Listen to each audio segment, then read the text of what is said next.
అక్కయ్య, నమస్తే చెల్లమ్మ, నమస్తే నమస్తే నమస్తే.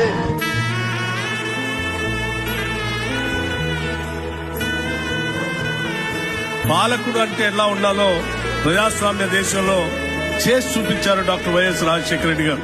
ప్రతి ఒక్క పేద విద్యార్థి గుండె చప్పుడు దివంగత డాక్టర్ వైఎస్ రాజశేఖర రెడ్డి గారని నేను ధైర్యంగా చెప్పగలుగుతున్నాను. ఒక పక్కన అభివృద్ధిని, ఇంకో పక్కన సంక్షేమాన్ని, రెంటిని రెండు కళ్ళలాగా సైమల్టేనియస్ గా ప్లాన్ చేసుకుంటూ ఈ రాష్ట్రంలో ఆంధ్రప్రదేశ్ లో పుట్టడం మా అదృష్టం అని భావించేటట్టుగా పేద మధ్యతరగతి కుటుంబాలందరికీ సంక్షేమ కార్యక్రమాలని అందించారు. నేను చెప్తా ఉన్నా మీ ముందు ఆయన ఆరోగ్యశ్రీ అని ఒక పథకం తెచ్చాడు. బెస్ట్ స్కీమ్ అది.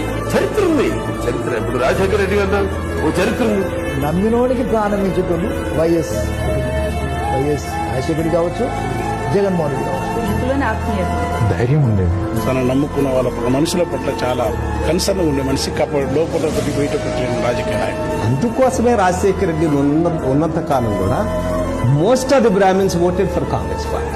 Not because Brahmins supported Congress party, but because Rajasekhara Reddy was there, people voted for him. And I would say that I would always remember few leaders in my life. One is Vice Rajshekar Reddy, and the other leader I would say, who I will never forget, I would say they are the friends of Muslims. ఇంతమంది జీవితాలను మార్చినటువంటి ఒక వ్యక్తి ఇంకా గనుక బ్రతికి ఉంటే చాలా మంది జీవితాలలో వెలుగు నింపేవారు.